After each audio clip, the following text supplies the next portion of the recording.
അസ്സലാമു വറഹ്മത്തുള്ളാഹി വബറകാതുഹു. ഇന്ന് ലോക ജനസംഖ്യയുടെ നല്ലൊരു ശതമാനം ആളുകൾക്കും മനുഷ്യന്റെ ആത്മാവ് എങ്ങനെ സൃഷ്ടിക്കപ്പെട്ടു എന്നും മരണാനന്തരം ഈ ആത്മാവിന് എന്ത് സംഭവിക്കുന്നു എന്നും സ്വർഗവും ആത്മാവും തമ്മിലുള്ള ബന്ധം എന്തായിരിക്കുമെന്നും നരകവും ആത്മാവും തമ്മിലുള്ള ബന്ധം എന്താണ് എന്നും ഇന്ന് അറിയാൻ ആഗ്രഹിക്കുന്ന ബഹുഭൂരിഭാഗം ജനങ്ങൾക്കും അവരുടെ മതപണ്ഡിതന്മാർ പല കഥകളും പറഞ്ഞ് വസ്തുതയുമായി യാതൊരു ബന്ധവുമില്ലാത്ത കാര്യങ്ങളാണ് പറഞ്ഞു കൊടുത്തുകൊണ്ടിരിക്കുന്നത്. ഈ ആത്മാവിന്റെ സൃഷ്ടിപ്പിനെ കുറിച്ച് ദൈവിക ഗ്രന്ഥമെന്ന് അവകാശപ്പെടുന്ന വിശുദ്ധ ഖുർആനും മുഹമ്മദ് മുസ്തഫ സല്ലല്ലാഹു അലൈഹി വസല്ലം തിരുമേനിയും അല്ലാതെ ലോകത്ത് ഒരു ദൈവിക ഗ്രന്ഥങ്ങളെന്ന് അവകാശപ്പെടുന്ന ഒരു മതഗ്രന്ഥങ്ങളിലും യഥാർത്ഥമായി ഈ ആത്മാവിന്റെ സൃഷ്ടിപ്പിനെ കുറിച്ചൊന്നും നമുക്ക് കാണുവാൻ സാധ്യമാവുകയില്ല. എന്നാൽ ദുഃഖകരമെന്ന് പറയട്ടെ, വിശുദ്ധ ഖുർആന്റെ വക്താക്കളെന്ന് അവകാശപ്പെടുന്ന മുസ്ലിം പണ്ഡിതന്മാർ തന്നെ വിശുദ്ധ ഖുർആൻ പറഞ്ഞ കാര്യങ്ങളെ പറഞ്ഞതുപോലെ മനസ്സിലാക്കാൻ സാധിക്കാതെ പല ആലങ്കാരിക പ്രയോഗങ്ങളെയും അക്ഷരാവൽക്കരിച്ചുകൊണ്ട് ഇതുപോലെ തന്നെ അക്ഷരാർത്ഥത്തിലാണ് പരലോകത്ത് സംഭവിക്കുന്നത് എന്ന് പറഞ്ഞ് പല കഥകൾ ബോധ്യപ്പെടുത്താൻ ശ്രമിക്കാറുണ്ട്. എന്നാൽ വിദ്യാസമ്പന്നരായ ആളുകളിൽ ഇത്തരം കാര്യങ്ങൾ അവരുടെ യുക്തിക്കോ ബുദ്ധിക്കോ നിരക്കുന്നതല്ലാത്തത് കൊണ്ട് തന്നെ ഇതുപോലെയൊക്കെയാണ് സ്വർഗമെങ്കിലും നരകമെങ്കിലും, പിന്നെ അതിനേക്കാൾ നല്ല സ്വർഗമാണ് ഇവിടെ ഭൂമിയിൽ ലഭിക്കുന്നത്, നരകമാണ് ഇവിടെ ഭൂമിയിൽ ലഭിക്കുന്നത്, പിന്നെന്തിനാണ് മരണാനന്തര ജീവിതത്തിൽ വിശ്വസിക്കേണ്ടത് എന്ന് പറഞ്ഞുകൊണ്ട് നിരീശ്വരവാദത്തിലേക്കും സ്വതന്ത്ര ചിന്തയിലേക്കുമൊക്കെ വഴിമാറുന്നൊരു കാഴ്ചയും നാം കണ്ടുകൊണ്ടിരിക്കുന്നു. ആത്മാവിന്റെ സൃഷ്ടിപ്പിനെ കുറിച്ച് ഖുർആൻ പറഞ്ഞത് ബെർലിയിൽ നിന്ന് എങ്ങനെയാണോ വീഞ്ഞ് വാറ്റിയെടുക്കുന്നത് ഇതേപോലെ ഒരു മാതാവിന്റെ ഗർഭാശയത്തിൽ വെച്ച് ആ ശരീരത്തിൽ നിന്ന് വാറ്റിയെടുക്കപ്പെടുന്ന ഒരു സത്തയാണ് ആത്മാവ് എന്നുള്ളത്. ഇത് മനുഷ്യന്റെ ശരീരമാസകലം നിലകൊള്ളുന്ന ഒരു തേജസ്സാണ് ഈ ആത്മാവ് എന്ന് പറയുന്നത്. എപ്രകാരം ഒരു മനുഷ്യന്റെ തലയിലൂടെ വെണ്ണ താഴത്തേക്ക് ഒഴിച്ചാൽ ഒഴുകി അവന്റെ ശരീരമാസകലം അത് പിടിക്കുന്നത് പോലെ മനുഷ്യന്റെ ശരീരം ആസകലം ഉൾക്കൊണ്ട് നിൽക്കുന്ന ഒരു സത്തയെയാണ് ആത്മാവ് എന്ന് പറയുന്നത്. ഈ ആത്മാവ് പുറത്തു നിന്ന് എവിടെന്നെങ്കിലും വന്നു ചേരുന്നതോ പിന്നീട് അതിലേക്ക് ഇടപെടുന്നതോ അല്ല, മറിച്ച് മനുഷ്യന്റെ ശരീരത്തിൽ നിന്ന് ശരീരത്തിന്റെ സൃഷ്ടിപ്പോട് കൂടി തന്നെ അതിൽ തന്നെ ഉത്ഭവിച്ചു വരുന്ന ഒരു സത്തയാണ് ആത്മാവ് എന്നുള്ളത്.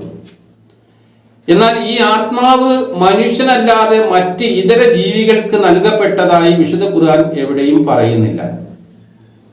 മനുഷ്യന് ആത്മാവ് ജീവനല്ലാത്ത മറ്റൊരു ആത്മാവ് കൂടി നൽകപ്പെട്ടിട്ടുണ്ട് എന്നുള്ളത് കൊണ്ട് തന്നെയാണ് മനുഷ്യന്റെ ജീവനെ പിടിക്കുന്നതിനെ കുറിച്ച് പ്രതിപാദിച്ച സ്ഥലങ്ങളിൽ പല സ്ഥലങ്ങളിലും മനുഷ്യനെ തവഫ എന്നുള്ള പദം ഉപയോഗിച്ചുകൊണ്ട് പറയപ്പെട്ടിരിക്കുന്നത്. അതായത് മനുഷ്യന് അവന്റെ മരണസമയത്ത് അവന്റെ ജീവനെ ഏറ്റെടുക്കുന്നവൻ നാം ആണ് എന്നല്ല പറയുന്നു. അപ്പോൾ മരണസമയത്ത് മനുഷ്യനെ ഏറ്റെടുക്കുക എന്ന് പറഞ്ഞാൽ അവന്റെ ശരീരത്തെ ഇവിടെ ഉപേക്ഷിച്ചുകൊണ്ട് അവന്റെ റൂഹിനെയാണ് അള്ളാഹു ഏറ്റെടുക്കുന്നത്. റൂഹ് എന്നുള്ള പദം പലതിനെ കുറിച്ചും വിശുദ്ധ ഖുർആൻ പ്രതിപാദിച്ചിട്ടുണ്ടെങ്കിലും, ഉദാഹരണമായി ജിബ്രീൽ അലൈഹിസ്സലാം റൂഹുൽ ഖുദ്സ്, ആ റൂഹ് ജിബ്രീൽ അലൈഹിസ്സലാമിനെ കുറിച്ചും അതേപോലെ വഹിയെ കുറിച്ചും അങ്ങനെ പലതിനെ കുറിച്ചും റൂഹ് എന്നുള്ള പദം ഉപയോഗിച്ചിട്ടുണ്ടെങ്കിലും ഞാൻ ഇവിടെ പറയാൻ ഉദ്ദേശിക്കുന്നത് മനുഷ്യന് നൽകപ്പെട്ടിട്ടുള്ള ഒരു റൂഹിനെ കുറിച്ചാണ്. ഈ റൂഹ് മനുഷ്യന്റെ ശരീര സൃഷ്ടിപ്പോട് കൂടി തന്നെ മനുഷ്യനിൽ ഉത്ഭവിച്ചുണ്ടാകുന്നതാണ് എന്ന് ഞാൻ പറയുകയുണ്ടായി. മരണം എന്ന് പറയുന്നത് ഈ ആത്മാവിന് അതിന്റെ കഴിവുകളെ വികസിപ്പിക്കുന്നതിനും മനുഷ്യന്റെ ചില നന്മ തിന്മകളെ മറച്ചു വെക്കുന്നതിനുമാണ് അള്ളാഹു മരണം എന്ന ഒരു അവസ്ഥ മനുഷ്യന് നൽകപ്പെട്ടിരിക്കുന്നത്. മനുഷ്യന്റെ വളർച്ചയോട് കൂടി തന്നെ ആത്മാവിന് വികാസം പ്രാപിക്കുകയും മനുഷ്യൻ ചെയ്യുന്ന കർമ്മങ്ങളെല്ലാം ആത്മാവുമായി ബന്ധപ്പെട്ടുകൊണ്ട് നിൽക്കുകയും ചെയ്യുന്നു. ഉദാഹരണമായി, ഏതെങ്കിലും ഒരു സൽപ്രവൃത്തി മനുഷ്യൻ ചെയ്താൽ അതിൻ്റെ അനുഭൂതികൾ ആസ്വദിക്കാനുള്ള കഴിവ് ഈ ആത്മാവിനുണ്ടാകുന്നു. ഇതേപോലെ ഏതെങ്കിലും ഒരു ശിക്ഷ അല്ലെങ്കിൽ ഏതെങ്കിലും ഗുരുതരമായ ഒരു തെറ്റ് മനുഷ്യൻ ചെയ്താൽ ഇതിൻ്റെ അസ്വസ്ഥത അനുഭവിക്കുകയും ഈ ആത്മാവ് അനുഭവിക്കുകയും ചെയ്യുന്നു. ഉദാഹരണമായി, നമുക്ക് പ്രിയപ്പെട്ട ഒരാളിനെ നമ്മുടെ കൺമുമ്പിൽ വെച്ച് ഉപദ്രവിക്കുകയോ തുറങ്കിൽ അടയ്ക്കുകയോ ചെയ്താൽ നമുക്കുണ്ടാകുന്ന ഈ വേദന എന്ന് പറയുന്നത് ശരീരത്തിന് ലഭിക്കുന്ന വേദനയല്ല, ആത്മാവിന് ലഭിക്കുന്ന വേദനയാണ്. ഇതേപോലെ നാം ഏതെങ്കിലും ഒരു സൽപ്രവൃത്തി ഏതെങ്കിലും ആളുകൾക്ക് ചെയ്തു കൊടുത്താൽ അതിൽ നിന്ന് നമുക്ക് കിട്ടുന്ന ആനന്ദവും അനുഭൂതിയും എന്ന് പറയുന്നതും നമ്മുടെ ആത്മാവിന് ലഭിക്കുന്നതാണ്. ഇങ്ങനെ ഒരു ആത്മാവ് ഉണ്ട് എന്ന് ബോധ്യപ്പെടുത്തി തരുന്നതിന് വേണ്ടിയാണ് അള്ളാഹു വിശുദ്ധ ഖുർആനിൽ പറയുന്നു, അവന്റെ മരണവേളയിലും ഉറക്ക സമയത്തും അവന്റെ ആത്മാവിനെ പിടിക്കുന്നത് നാമാണ് എന്ന്. അപ്പോൾ മരണവേളയിലും ഉറക്ക സമയത്തും എന്ന് പറയുമ്പോൾ ഉറങ്ങുമ്പോൾ നമുക്കറിയാം ഈ ഉറക്കം ഒരു മരണമാക്കി തന്നതിന്റെ കാരണം തന്നെ ഉറക്ക സമയത്ത് അവന്റെ റൂഹിനെ പിടിച്ചുകൊണ്ട് നാം കണ്ടിട്ടില്ലാത്ത, നാം കേട്ടിട്ടില്ലാത്ത, നാം സ്പർശിച്ചിട്ടില്ലാത്ത പല മേഖലയിലൂടെയും നമ്മളെ സഞ്ചരിപ്പിക്കുന്നു. പല കാഴ്ചകളും നമ്മളെ കാണിക്കുന്നു, പല കാര്യങ്ങളും നമ്മളെ കേൾപ്പിക്കുന്നു, പല വഴിയിലൂടെയും നമ്മളെ സഞ്ചരിപ്പിക്കുന്നു. ഈ അവസ്ഥ അള്ളാഹു മനുഷ്യന് നൽകിയത് പരലോകം എന്ന് ഒരു സംഗതി ഉണ്ട് എന്നും ഈ ലോകത്ത് വെച്ച് മനുഷ്യൻ മരണപ്പെട്ട് കഴിഞ്ഞാൽ മറ്റൊരു ലോകത്തിലേക്ക് അവന്റെ ആത്മാവ് സഞ്ചരിക്കപ്പെടുമെന്നും നമ്മളെ ബോധ്യപ്പെടുത്തുന്നതിന് വേണ്ടിയുള്ള കാര്യങ്ങളാണ് അള്ളാഹു ഈ ചെയ്തു തരുന്നത്. ഇനി നമുക്കറിയാം,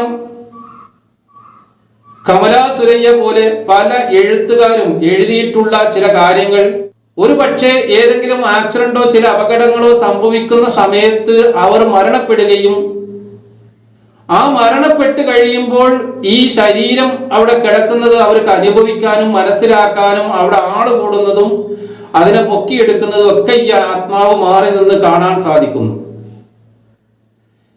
എന്നാൽ നിമിഷ നേരം കൊണ്ട് ആ ആത്മാവ് ആ ശരീരത്തിലേക്ക് തന്നെ പ്രവേശിക്കുകയും ചെയ്യുന്നു. ഇങ്ങനെയുള്ള അനുഭവങ്ങൾ പലരും എഴുതിയിട്ടുള്ളത് നമുക്ക് വായിക്കാൻ സാധിച്ചിട്ടുള്ളതാണ്. അപ്പോൾ ഇതിൽ നിന്ന് നമ്മൾ മനസ്സിലാക്കേണ്ടത്, മനുഷ്യൻ ശരീരവുമായി വേർപെട്ട് കഴിഞ്ഞാൽ, ശരീരവും ആത്മാവും തമ്മിൽ വേർപെട്ട് കഴിഞ്ഞാൽ ശരീരത്തിന് യാതൊരു ഉപയോഗവും ഇല്ലാതെ വെറും മണ്ണ് മാത്രമാണ്, ചവറ് മാത്രമാണെന്നും, എന്നാൽ ഈ ആത്മാവ് എല്ലാം അറിയുന്നതാണെന്നും ഇതിന് മരണമില്ലാത്തതാണെന്നും ഇതെന്നെന്നും നിലനിൽക്കുന്നതാണ് എന്ന് നമുക്ക് അതിൽ നിന്ന് ബോധ്യപ്പെടുന്നു. അപ്പോൾ മനുഷ്യൻ മരണപ്പെട്ട് കഴിയുക എന്ന് പറഞ്ഞാൽ മനുഷ്യന്റെ ശരീരവും ആത്മാവും തമ്മിൽ വേർപെടുന്ന ഒരവസ്ഥയാണ്. അള്ളാഹു മനുഷ്യന് മരണം നൽകിയിരിക്കുന്നത് തന്നെ ഈ ആത്മാവിന്റെ അത്യുത്കൃഷ്ടമായ കഴിവുകളെ വികസിപ്പിക്കുന്നതിനും മനുഷ്യന്റെ ജീവിതത്തിൽ ഉണ്ടായിട്ടുള്ള ചില നന്മകളോ അല്ലെങ്കിൽ ചില തിന്മകളോ മറച്ചു വെക്കുന്നതിനും ദൈവികമായി നൽകപ്പെട്ട ഒരു അനുഗ്രഹമാണ് മരണം എന്നുള്ളത്. അപ്പോൾ ഈ ലോകത്തെ കർമ്മങ്ങളുമായിട്ടാണ് മനുഷ്യന്റെ ആത്മാവ് നിലകൊള്ളുന്നത്. അതായത് മനുഷ്യന് ചെയ്യുന്ന കർമ്മങ്ങൾ, തെറ്റ് ചെയ്യുമ്പോൾ അത് തെറ്റാണ് എന്ന് അവന്റെ ഉൾവിളി അവനിക്ക് ഉണ്ടാക്കി കൊടുക്കുകയും നന്മയാണെങ്കിൽ അതിലുള്ള ആനന്ദം അവനിക്ക് ലഭിക്കുകയും ചെയ്യുന്നു. അപ്പോൾ ഈ കർമ്മങ്ങളുമായിട്ടാണ് മരണം സംഭവിക്കുന്നത്. ഈ ആത്മാവ് എന്ന് പറയുന്ന റൂഹ് ഈ ശരീരത്തെ ഒഴിവാക്കിക്കൊണ്ട് പരലോകത്തേക്ക് സഞ്ചരിക്കുന്നത്. മരണാനന്തര ജീവിതത്തെ കുറിച്ച് നമുക്കൊരു യഥാർത്ഥമായ ധാരണ ലഭിക്കണമെങ്കിൽ ഒന്നുകിൽ അള്ളാഹു നമ്മോട് നേരിട്ട് മരണാനന്തരം ആ ലോകത്തിന്റെ സൃഷ്ടാവായ ദൈവം ഇന്നതുപോലെയാണ് ഞാൻ സൃഷ്ടിച്ചിട്ടുള്ളത് എന്ന് നമുക്ക് പറഞ്ഞു തരണം. അതല്ലെങ്കിൽ മരിച്ച ആരെങ്കിലും തിരിച്ചു വന്നുകൊണ്ട് പരലോകത്തിന്റെ അവസ്ഥകൾ നമുക്ക് വിവരിക്കണം. ഇതുമല്ലാതെ മറ്റൊരു മാർഗമാണ് അള്ളാഹു ഇവിടെ നൽകിയിട്ടുള്ളത്. ആ മാർഗം അള്ളാഹു അവന്റെ പരലോകത്തെക്കുറിച്ചുള്ള അറിവുകൾ അവൻ കാലാന്തരങ്ങളിൽ അവതരിപ്പിക്കുന്ന പ്രവാചകന്മാർക്ക് നൽകിക്കൊണ്ട് ആ അറിവുകളാണ് ജനങ്ങൾക്ക് അറിയിച്ചു കൊടുക്കുന്നത്. ഇതാണ് അതിൻ്റെ യഥാർത്ഥമായ റൂട്ടും അതിൻ്റെ യഥാർത്ഥമായ അറിവും ലഭിക്കാനുള്ള മാർഗം. ഈ നിയമം അനുസരിച്ച് ഈ കാലഘട്ടത്തിൽ അവതരിച്ച വാഗ്ദത്ത മസീഹ് ഹസ്രത്ത് മിർസ ഗുലാം അഹമ്മദ് അലൈഹിസ്സലാമിനും അള്ളാഹു പരലോകത്തിന്റെ ഈ അവസ്ഥകൾ വിവരിച്ചു കൊടുക്കുകയുണ്ടായി. ആത്മാവിന്റെ സൃഷ്ടിപ്പിനെ കുറിച്ചും മരണാനന്തര ജീവിതത്തെക്കുറിച്ചും ദൈവിക ഗ്രന്ഥമെന്ന് അവകാശപ്പെടുന്ന മറ്റൊരു ഗ്രന്ഥങ്ങളിലും തന്നെ ഈ കാര്യങ്ങൾ വേണ്ടതുപോലെ വിവരിക്കപ്പെട്ടിട്ടില്ല എങ്കിലും വിശുദ്ധ ഖുർആന്റെ വക്താക്കൾ എന്ന് പറയുന്ന ആളുകൾ തന്നെ ഇതിനെ വേണ്ടതുപോലെ മനസ്സിലാക്കിയിട്ടില്ല എന്നുള്ളത് മറ്റൊരു ദുഃഖസത്യമാണ്. അതുകൊണ്ട് തന്നെ ഞങ്ങൾക്ക് എല്ലാത്തിനെ കുറിച്ചുള്ള അറിവുണ്ട് എന്ന് ധരിപ്പിക്കുന്നതിന് വേണ്ടി പരലോകത്തെക്കുറിച്ചും ഇഹലോകത്തെക്കുറിച്ചും ആത്മാവിനെ കുറിച്ചും സ്വർഗനരകങ്ങളെ കുറിച്ചും വാതോരാതെ പ്രസംഗിക്കുന്ന പല പ്രസംഗങ്ങളും നമുക്ക് കേൾക്കാറുണ്ട്. ഈ പ്രസംഗങ്ങളിൽ ഒന്നും തന്നെ ഇന്നോളം യഥാർത്ഥമായ ആത്മാവിന്റെ സൃഷ്ടിപ്പിനെ കുറിച്ചോ പരലോകത്തിന്റെ യാഥാർത്ഥ്യങ്ങളെ കുറിച്ചോ അല്ല പ്രതിപാദിച്ച് കേൾക്കാറുള്ളത്. അവർ മനസ്സിലാക്കിയിട്ടുള്ള ചില കഥകൾ മാത്രമാണ് അവർ പ്രചരിപ്പിക്കുന്നത്. ഒരു ഗർഭാശയത്തിൽ വെച്ച് മാതാവിന്റെ അവിടെ സൃഷ്ടിക്കപ്പെടുന്ന ശരീരം പോലെ തന്നെ അതിൽ നിന്ന് വാറ്റിയെടുക്കപ്പെടുന്നത് പോലുള്ള ഒരു അവസ്ഥയാണ് ഈ ആത്മാവ് എന്നുള്ളത്. ഒരു മനുഷ്യന്റെ ശരീരത്തിലേക്ക് വെണ്ണയൊഴിച്ചാൽ ശരീരത്തിന്റെ എല്ലാ ഭാഗത്തും അത് ഒഴുകിയെത്തുന്നത് പോലെ മനുഷ്യന്റെ ശരീരത്തിൽ ആകമാനം നിലനിൽക്കുന്ന ഒരു സത്തയാണ്, ഒരു തേജസ്സാണ് ഈ ആത്മാവ് എന്ന് പറയുന്നത്. മനുഷ്യന്റെ വളർച്ചയ്ക്കനുസരിച്ച് മനുഷ്യന്റെ കർമ്മങ്ങളുമായി ബന്ധപ്പെട്ട് നിൽക്കുന്ന ഒരു വസ്തുതയാണ് ഈ ആത്മാവ് എന്ന് പറയുന്നത്. മരണാനന്തരം എന്ന് പറയുന്നത് ശരീരത്തെ ഇവിടെ ഉപേക്ഷിച്ചുകൊണ്ട് പിന്നീട് ഈ ആത്മാവ് മറ്റൊരു ലോകത്തിലേക്ക് സഞ്ചരിക്കുകയാണ്.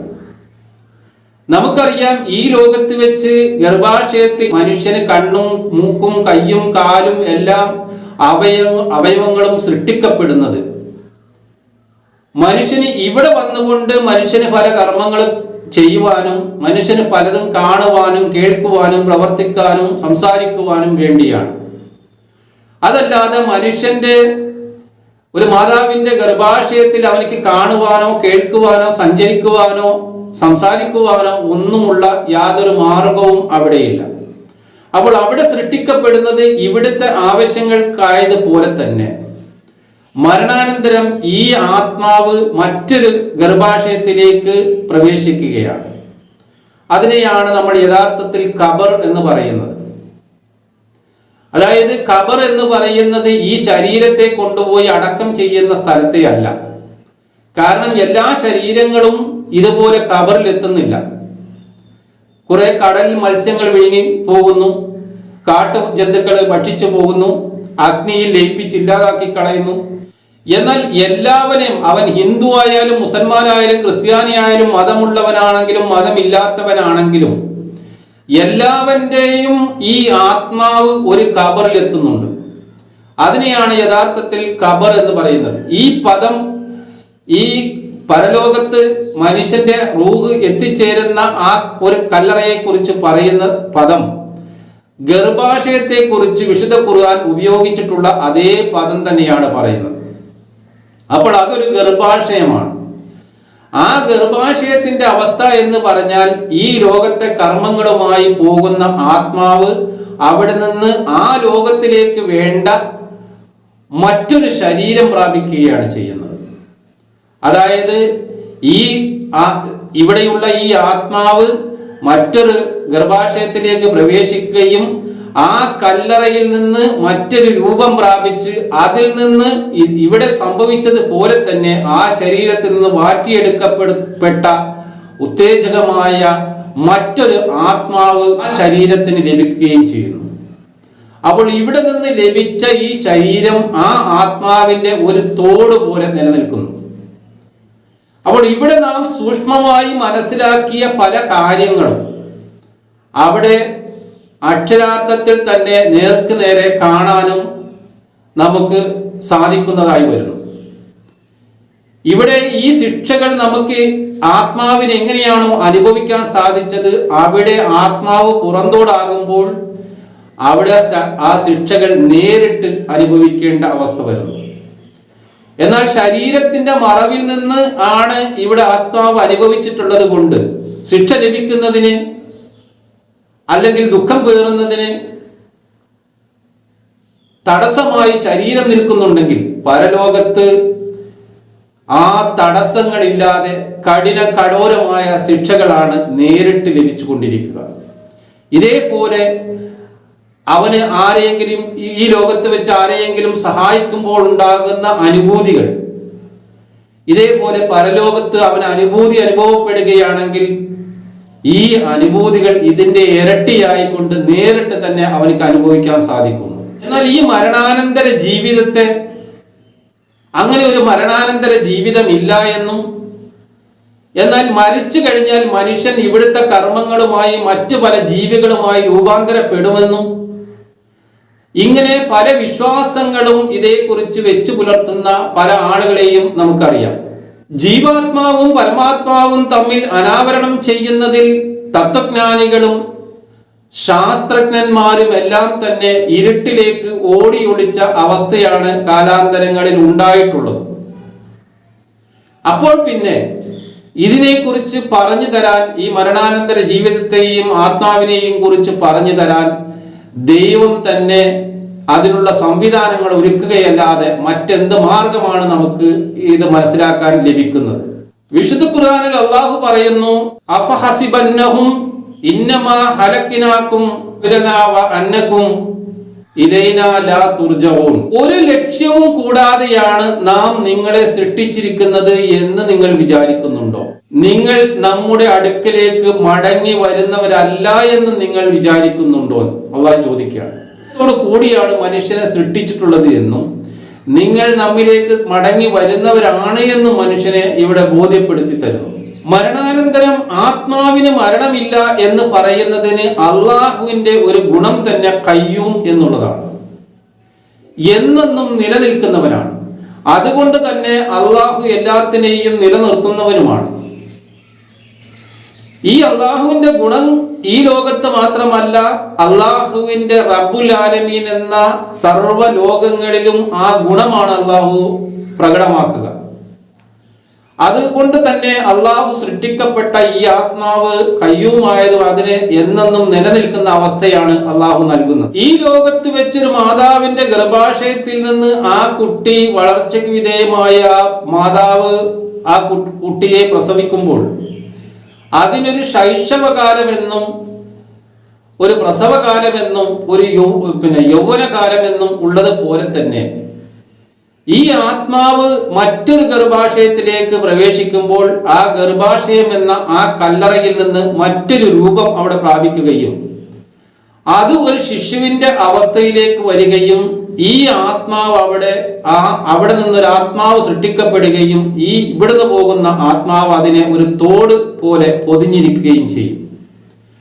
ഇതിനുശേഷം ആ ആത്മാവ് ശിശുവായി രൂപാന്തരപ്പെട്ട് അതിന്റെ ശൈശവകാലത്തിലേക്ക് വന്നു. പിന്നെ അത് യുവത്വകാലത്തിലേക്ക് മാറുകയും ഈ കാലഘട്ടം ഈ സഞ്ചരിക്കുന്ന അവസ്ഥയിൽ തന്നെ നമുക്കറിയാം, മനുഷ്യൻ ഒരു 10 വർഷങ്ങൾക്കുള്ളിൽ ഒരു രോഗിയായി തീരുമെങ്കിൽ ഇപ്പോഴേ അതിന്റെ സിമ്പലുകൾ കാണിച്ചു തുടങ്ങുന്നത് പോലെ അവൻ നന്മയാണ് അവനിക്ക് ലഭിക്കുന്നതെങ്കിൽ അല്ലെങ്കിൽ തിന്മയാണ് ലഭിക്കുന്നതെങ്കിൽ ഇതിന്റെ അനുഭവങ്ങൾ അവന് തുടങ്ങും.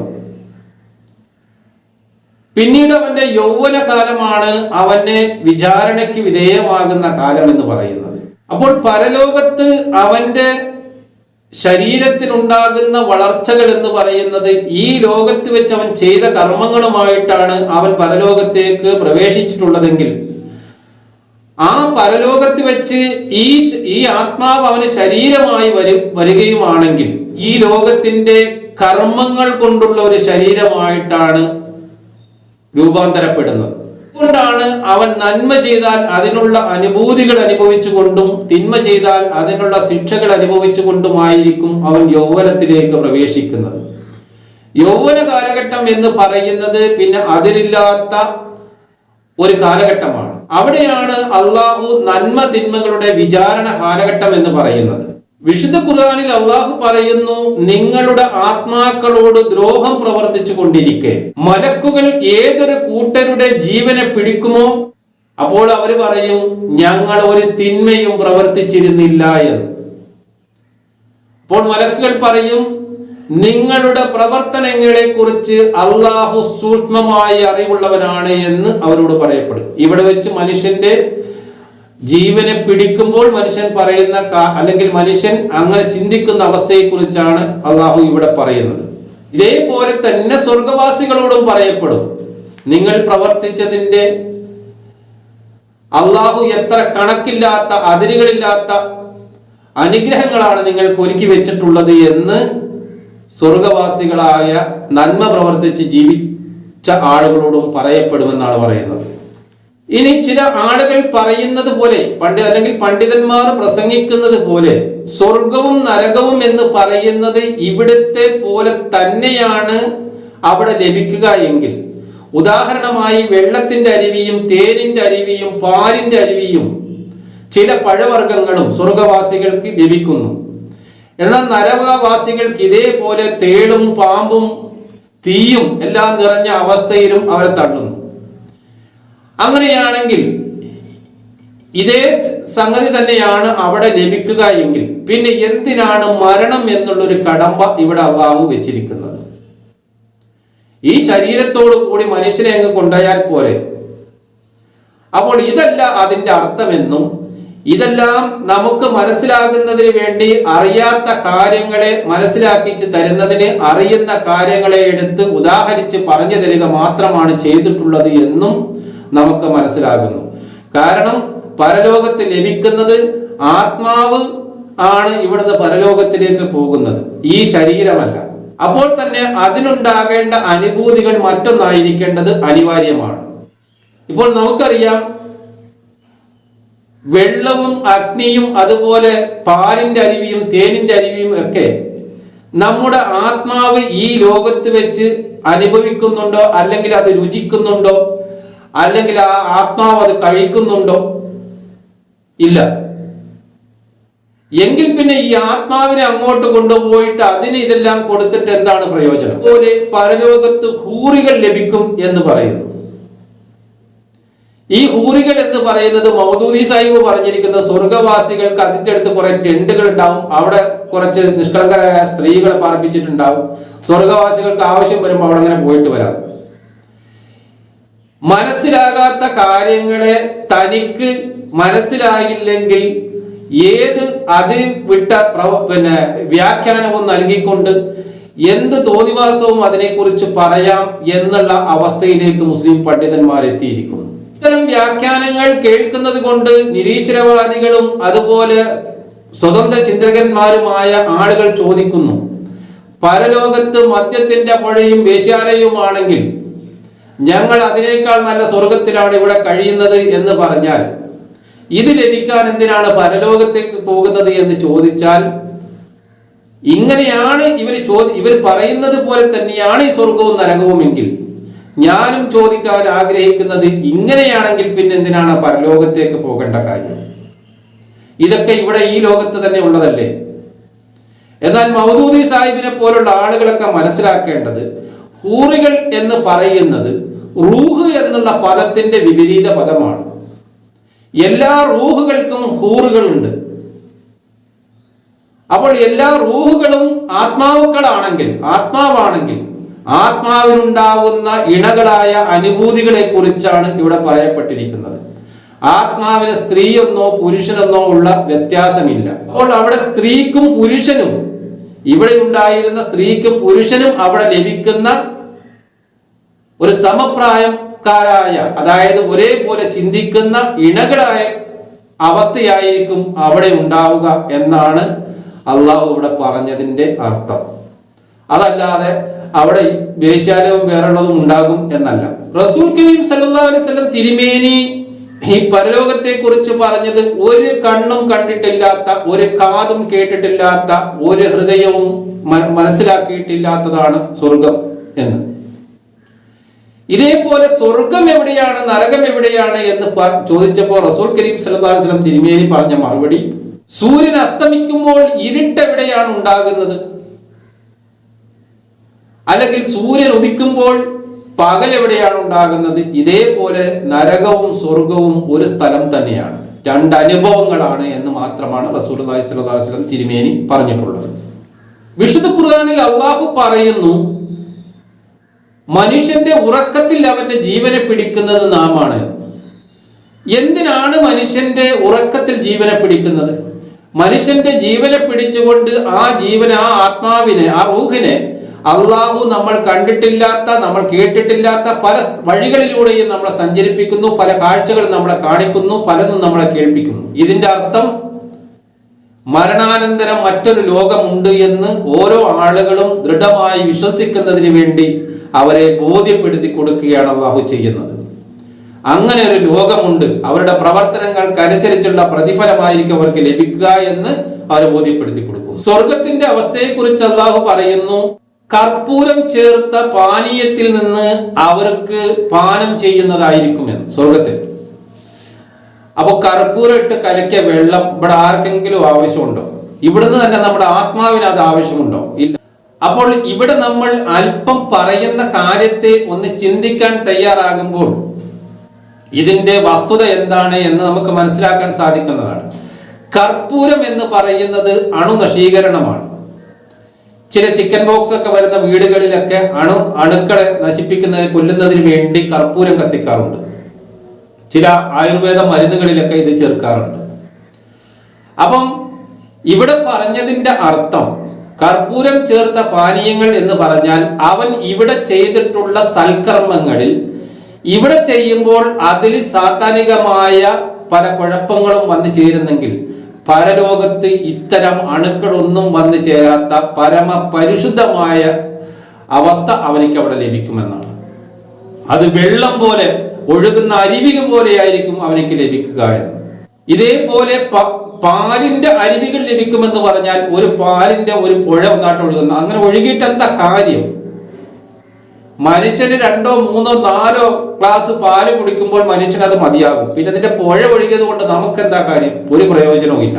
എന്നാൽ ആത്മാവ് ഇവിടുന്ന് ഈ പാല് കുടിക്കുന്നുണ്ടോ? അതുമില്ല.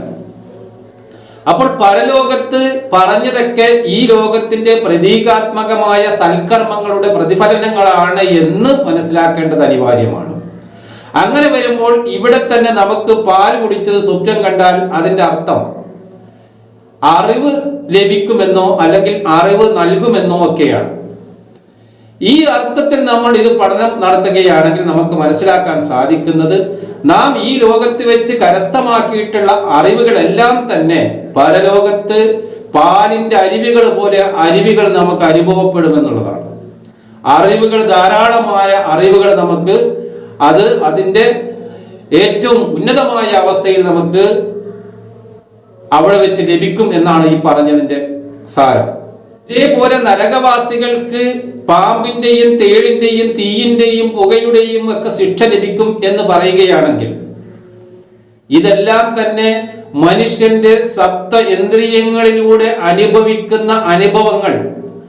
ഇവിടെ മനുഷ്യന്റെ സപ്തേന്ദ്രിയങ്ങളിലൂടെയാണ് മനുഷ്യൻ നന്മയും തിന്മയും അനുഭവിക്കുന്നതെങ്കിൽ ഇതേപോലെ മരണാനന്തരം അവന്റെ സപ്തേന്ദ്രിയങ്ങളിലൂടെയും അവന് നരകമാണെങ്കിൽ നരകവും സ്വർഗമാണെങ്കിൽ സ്വർഗവും അനുഭവിക്കാനുള്ള സാഹചര്യം ഉണ്ടാകുമെന്നാണ്. അതായത് നരകവാസിയായിക്കൊണ്ടാണ് ഇവിടുന്ന് അവൻ മടങ്ങുന്നതെങ്കിൽ അവൻ ദുഷിച്ച കാര്യങ്ങളെ കുറിച്ചോ അല്ലെങ്കിൽ മറ്റെന്തെങ്കിലുമാണ് കേട്ടുകൊണ്ടിരുന്ന കാര്യങ്ങളെങ്കിൽ അവൻ അവിടെ ഭയാനകമായ പേടിപ്പെടുത്തുന്ന ശബ്ദങ്ങളായിരിക്കും അവനിക്ക് കേൾക്കേണ്ടി വരിക. ഈ ലോകത്ത് വെച്ച് ദുർനോട്ടം നോക്കിയിട്ടുള്ള, അതേപോലെ അള്ളാഹുവിന്റെ ദൃഷ്ടാന്തങ്ങൾ കാണുവാനോ മനസ്സിലാക്കുവാനോ കഴിയാത്ത ആളുകൾ പരലോകത്ത് അവർ എഴുന്നേൽപ്പിക്കപ്പെടുമ്പോൾ അവർ അന്ധരായിക്കൊണ്ടാണ് എഴുന്നേൽപ്പിക്കപ്പെടുക എന്ന് പറയുന്നു. ഈ ലോകത്ത് അന്ധനായവൻ പരലോകത്തും അന്ധനായിരിക്കുമെന്ന് റസൂലുള്ളാഹി സ്വല്ലല്ലാഹു അലൈഹി വസല്ലം തിരുമേനി പറയുകയുണ്ടായി. അതായത് ഈ ലോകത്ത് അന്ധൻ എന്ന് പറഞ്ഞാൽ രണ്ട് കണ്ണ് പൊട്ടിയവനെന്നല്ല, മറിച്ച് അള്ളാഹുവിന്റെ ദൃഷ്ടാന്തങ്ങളെ കണ്ട് മനസ്സിലാക്കാൻ കഴിയാതിരുന്ന ആളുകൾ പരലോകത്ത് അന്ധനായിട്ട് എഴുന്നേൽപ്പിക്കപ്പെടുമെന്ന്. നരകത്തിന് 7 കവാടങ്ങളുണ്ട്. റസൂലുള്ളാഹി സ്വല്ലല്ലാഹു അലൈഹി വസല്ലം പറയാണ്, അവിടെ പാമ്പുകളും തേളുകളും വിഷജീവികളെയും അവനക്ക് അവിടെ കാണേണ്ടി വരുമെന്ന്. കാതുകളിലൂടെ നരകത്തിന്റെ ഇരമ്പലുകളും ക്ഷോഭിക്കുന്നതും കേൾക്കേണ്ടി വരുന്നത് പോലെ തന്നെ മനുഷ്യന്റെ കണ്ണുകൾ കൊണ്ട് പാമ്പുകളും തേളുകളും വിഷജീവികളെയും അക്രമങ്ങളും നേരിടേണ്ടി വരുന്ന അനുഭവങ്ങൾ ഈ ലോകത്ത് കണ്ണുകളെ സൂക്ഷ്മമാക്കി വെക്കാത്ത ആളുകൾക്കുണ്ടാകും എന്നാണ് ഈ പറഞ്ഞിട്ടുള്ളതിന്റെ എല്ലാം സാരം. നരകവാസികളെ അഗ്നിയുടെ പുതപ്പ് കൊണ്ട് പുതപ്പിക്കുന്നതായിരിക്കും. അതായത് ഒരാളിനെ തീ കൊണ്ട് മൂടിക്കഴിഞ്ഞാൽ, പുതച്ചു കഴിഞ്ഞാൽ അവന്റെ അവസ്ഥ എന്താണ്? ഇതേപോലെ അവന്റെ സപ്ത ഇന്ദ്രിയങ്ങളിലൂടെയും അവനിക്ക് ശിക്ഷ ലഭിച്ചുകൊണ്ടിരിക്കും. ചിന്തിക്കുന്നതും മനസ്സിലാക്കുന്നതും കേൾക്കുന്നതും കാണുന്നതും സംസാരിക്കുന്നതിലൂടെയും കൊഴുപ്പ് ദ്രാവകം അവർക്ക് കുടിപ്പിക്കപ്പെടും. അത് തൊണ്ടയിൽ നിന്ന് കീപ്പോട്ട് ഇറങ്ങുകയില്ല. ഇത്രയും ഭയാനകമായ അവസ്ഥയായിരിക്കും നരകീയമായ അവസ്ഥ എന്ന് അല്ലാഹു വിവരിക്കുകയാണ്. ഇതേപോലെ സൽക്കർമ്മകാരികൾക്കുള്ള അനുഭൂതികളെ കുറിച്ചും വിശുദ്ധ ഖുർആൻ വ്യക്തമാക്കുന്നു. അവരോട് സമാധാനം എന്ന് കേൾപ്പിക്കപ്പെടും. തസ്ബീഹും തഹ്ലീലും അല്ലാതെ മറ്റൊന്നും അവരോട് കേൾക്കുകയില്ല. ഇതെല്ലാം പറഞ്ഞു തരുന്ന ഖുർആനിൽ അല്ലാഹു പറയാണ്, യാ അയ്യുഹൻ നഫ്സുൽ മുത്മഇന്ന ഇർജിഇ ഇലാ റബ്ബിക റാദിയത്തൻ മർദിയ ഫദ്ഖുലി ഫീ ഇബാദി വദ്ഖുലി ജന്നതി. നല്ലത് ചെയ്ത എൻ്റെ അടിമയുടെ ആത്മാവേ, നീ സംപ്രീതനും പ്രീതിപ്പെട്ടവനുമായി എൻ്റെ സ്വർഗത്തിലേക്ക് കടന്നുകൊണ്ട് എൻ്റെ അടിമകളിലേക്ക് പ്രവേശിക്കുക, എൻ്റെ സ്വർഗത്തിലേക്ക് കടക്കുക. അതായത് മനുഷ്യൻ തെറ്റുകൾ ചെയ്യാതെ നന്മ മാത്രം പ്രവർത്തിച്ചുകൊണ്ട് നീ എൻ്റെ നല്ല അടിയാറുകളായിക്കൊണ്ട് എൻ്റെ സ്വർഗത്തിലേക്ക് നീ പ്രവേശിക്കൂ എന്ന് അല്ലാഹു മനുഷ്യനെ ഉപദേശിക്കുകയാണ്.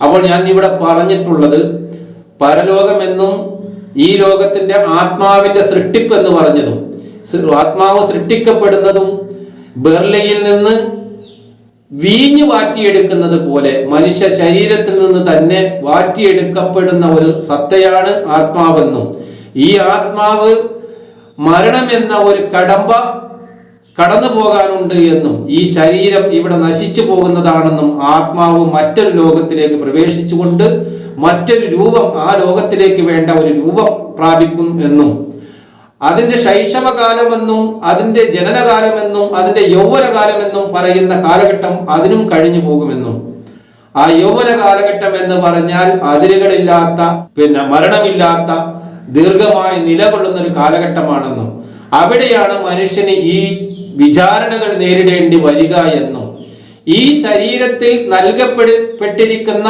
ആത്മാവ് എന്നത് പരലോകത്തൊരു ശരീരമായി ഭവിക്കുമെന്നും, അതിലൊരു പുതിയ ആത്മാവ് അവിടെ സൃഷ്ടിക്കപ്പെടുമെന്നും, ആ ശരീരത്തിന്, അവിടെ സൃഷ്ടിക്കപ്പെടുന്ന ശരീരത്തിന് ഇന്ന് നാം ഇവിടെ സൂക്ഷ്മമായി മനസ്സിലാക്കുന്ന കാര്യങ്ങളെല്ലാം അക്ഷരാർത്ഥത്തിൽ ജഡികമായി അനുഭവിക്കേണ്ട അവസ്ഥ ഉണ്ടാകുമെന്നും ആണ് വിശുദ്ധ ഖുർആനും റസൂൽ കരീം സല്ലല്ലാഹു അലൈഹി വസല്ലം തിരുമേനിയും നമുക്ക് പറഞ്ഞു തരുന്നത്. ഒരാളിനെ ജയിലിൽ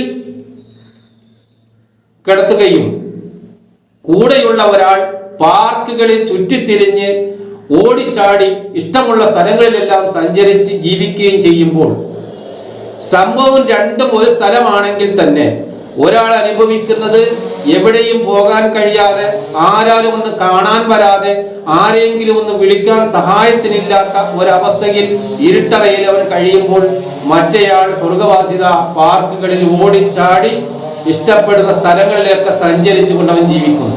നമുക്കറിയാം, ഒരാൾ തീയിലേക്ക് രണ്ടാൾ വെന്തുരുകി പോവുകയാണെങ്കിൽ അവനെ രക്ഷിക്കാൻ വേണ്ടി പോയ ആളും അതിൽ അകപ്പെട്ട് അയാളും മരിച്ചു പോയാൽ, ആ രക്ഷിക്കാൻ പോയ ആള് മരണപ്പെട്ടത് കൊണ്ട് അയാൾക്ക് അതിനുള്ള പ്രതിഫലം നൽകാനുള്ള ഒരു സാഹചര്യം ഈ ലോകത്തിലില്ല. എന്നാൽ മറ്റൊരാൾ രണ്ടുപേരെ ഒരു അഗ്നിയിലിട്ട് കൊന്നുകളഞ്ഞു, അവനും മരിച്ചു പോയി കഴിഞ്ഞാൽ അവന് കൊടുക്കാനുള്ള ശിക്ഷയും ഈ ലോകത്തിലില്ല. അപ്പോൾ തീർച്ചയായും മറ്റൊരു ലോകമുണ്ട്. ആ ലോകത്ത് നന്മ തിന്മകളുണ്ട്. ഇതിനു വേണ്ടിയാണ്, ആ അള്ളാഹുവിനെ ആരാധിക്കുന്നതിന് വേണ്ടിയാണ് മനുഷ്യനെ അള്ളാഹു സൃഷ്ടിക്കപ്പെട്ടിരിക്കുന്നത്.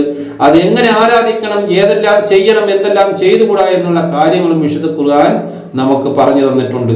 അതുകൊണ്ട് മരണാനന്തര ജീവിതം പരിശുദ്ധമാക്കി തീർക്കുന്നതിന്, സ്വർഗവാസികളായി തീരുന്നതിന് അള്ളാഹു തൗഫീഖ് നൽകട്ടെ എന്ന് ദുആ ചെയ്യുന്നു. അസ്സലാമു അലൈക്കും.